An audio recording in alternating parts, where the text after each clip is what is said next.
আমাদের এই বাংলা বাঁচাও যাত্রা যারা বাংলাকে ধ্বংস করতে চায় তাদের যে আঘাত করছে আমরা একদিনেই বুঝতে পেরেছি। কারণ বিভিন্ন ধরনের বিক্রি হয়ে যাওয়া ছোট বড় মিডিয়াতে যেমন আমাদের এই যাত্রা সম্পর্কে কটাক্ষ শুরু হয়েছে, ঠিক একইভাবে তুফানগঞ্জের সমাবেশ যাতে হতে না পারে আমাদের কর্মীদের উপর আক্রমণের ঘটনাও ঘটেছিল। কিন্তু আমরা বলতে চাই, কটাক্ষ করে তারা বলছে যে বাংলা বাঁচাতে হবে কেন, বাংলা নাকি বেঁচে আছে। হ্যাঁ, বেঁচে তো আমরা আছি, বেঁচে তো আমরা থাকবই, কিন্তু বাংলা বাঁচাও মানে হলো বাংলার মানুষকে বাঁচানো। 14 বছর আগে যখন বাংলায় পরিবর্তন হয়েছিল, সেই পরিবর্তনের আগে পশ্চিমবঙ্গের 34টা বছর বামপন্থী ফ্রন্টের সরকার ছিল এবং সেই 34টা বছরে বামপন্থী ফ্রন্টের সরকার প্রথম যখন পশ্চিমবাংলার মানুষ রাজ্যের বামপন্থীদেরকে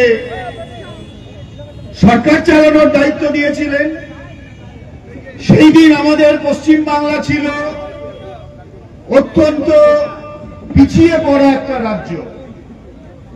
সেই দিন আমাদের পশ্চিমবাংলায় 80% মতো মানুষ দারিদ্র সীমার নিচে বাস করত। সেই জন্য 78 সালে বামফ্রন্টের সবচাইতে জনপ্রিয় কর্মসূচিটি হয়েছিল 78-এর বন্যার পর কাজের বিনিময়ে খাদ্য প্রকল্প। কারণ বাংলার 80% মানুষ যারা বিপিএল এর নিচে, তার মধ্যে একটা বড় অংশের মানুষ ছিল অতি দরিদ্র মানুষ।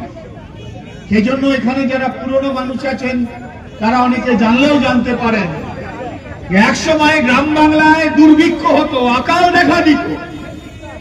গাঁয়ের গরিবরা ভাদ্র মাসে কাজ হয়ে যাওয়ার পর তাদের যখন কোনো কাজ থাকতো না, তালের মাড়ি খেয়ে তাদের দুপুর বেলার পেটের জ্বালা মেটাতে হতো। সেই জন্য অনেক বাড়িতে ছেলের জন্ম হলে আকালের সময় জন্মেছে সেই স্মৃতিকে ধরে রাখার জন্য নাম দিত আকাল। আর আমি অত্যন্ত দায়িত্ব নিয়ে বলছি, আজকে পশ্চিমবঙ্গে 30 থেকে 35 বছর বয়স্ক কোন পুরুষের নাম যদি আকাল খুঁজে কেউ দেখতে পায়, তাহলে আমি বলবো খুঁজে পাওয়া যাবে না। কারণ বামপন্থী ফ্রন্টের সরকারের সময় দুর্ভিক্ষ কাকে বলে পশ্চিমবাংলা থেকে দূর করে দেওয়া হয়েছে। সেই জন্য 11 সালে যেদিন পশ্চিমবঙ্গে বামপন্থী ফ্রন্টের সরকারের পরিবর্তন ঘটেছিল, সেই দিন পশ্চিমবাংলার 70% মানুষ তারা দারিদ্র সীমার উপরে বসবাস করত। তাহলে 80% বিপিএল, সেখান থেকে মাত্র 30% বিপিএল। আর আজকে পশ্চিমবাংলা, প্রত্যেক বছর এই পশ্চিমবাংলা থেকে বাংলায় এমন কোন জেলা নেই, বাংলায় এমন কোন অঞ্চল নেই যেখানে 18 থেকে 40 বছর বয়সের পুরুষ এবং নারী প্রত্যেক বছর 12 থেকে 15 লক্ষ করে তারা তাদের নিজের ভিটে ছেড়ে, নিজের গ্রাম ছেড়ে, নিজের শহর ছেড়ে কেবলমাত্র একটু রোজগারের জন্য ভিন রাজ্যে চলে যাচ্ছেন। গায়ে যখন তারা থাকে তাদের একটা নাম আছে, অমল হতে পারে, কমল হতে পারে, বিমল হতে পারে, ইন্দ্রজিৎ হতে পারে, আতিফ হতে পারে, আতিকুর হতে পারে, আবুল হতে পারে, যে কোনো কিছু হতে পারে।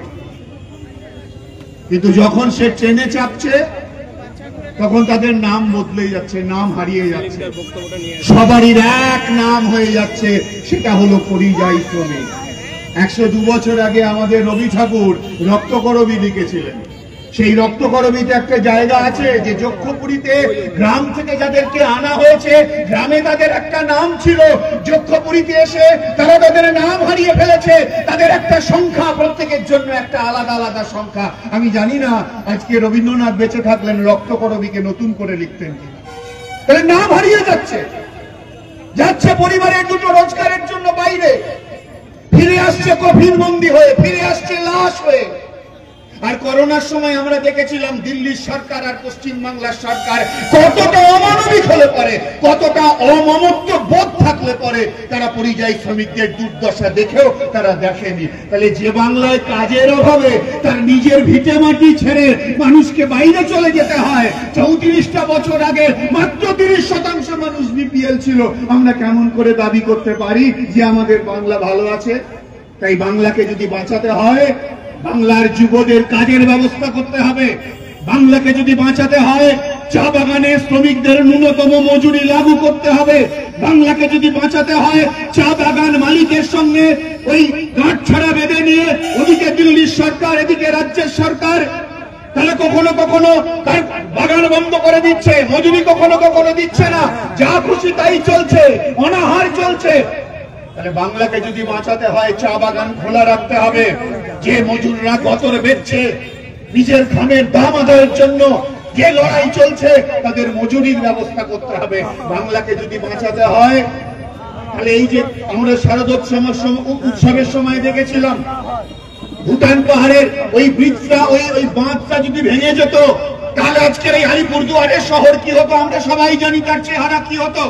মাত্র দুদিনের বৃষ্টিতে আমাদের দার্জিলিং এর পাহাড়, আমাদের তরাই ডুয়ার্স, কি ভয়ঙ্কর প্রাকৃতিক বিপর্যয়।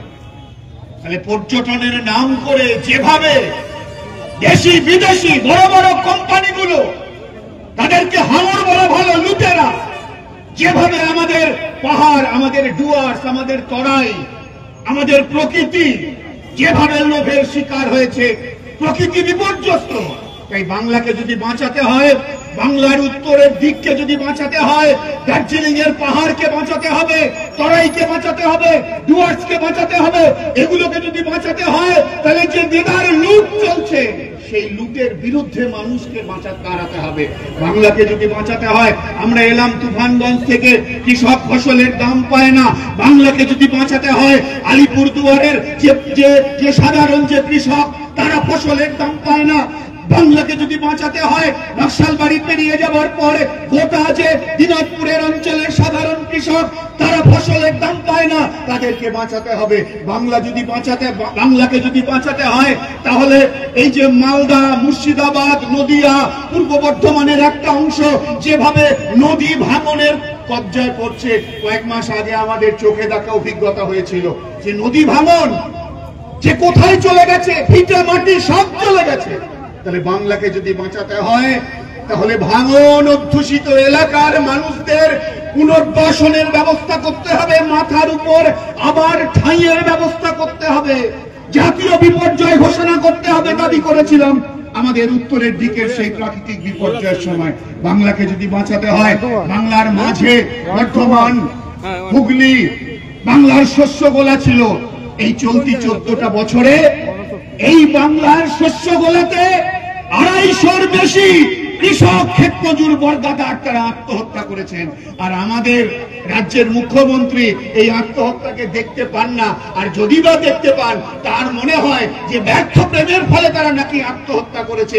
খাবার নেই, কাজ নেই, শিশু সন্তান যখন দুমুঠো ভাতের দাবি করে, সেটা যখন দিতে পারে না যে বাবা মা, সেই যন্ত্রণা বোঝার ক্ষমতা রাজ্যের এই মুখ্যমন্ত্রী কিংবা দেশের এই প্রধানমন্ত্রী, এরা দুজনেই আম্বানি আদানিদের সেবা দাসত্ব করছে, তাদের বোঝা সম্ভব নয়।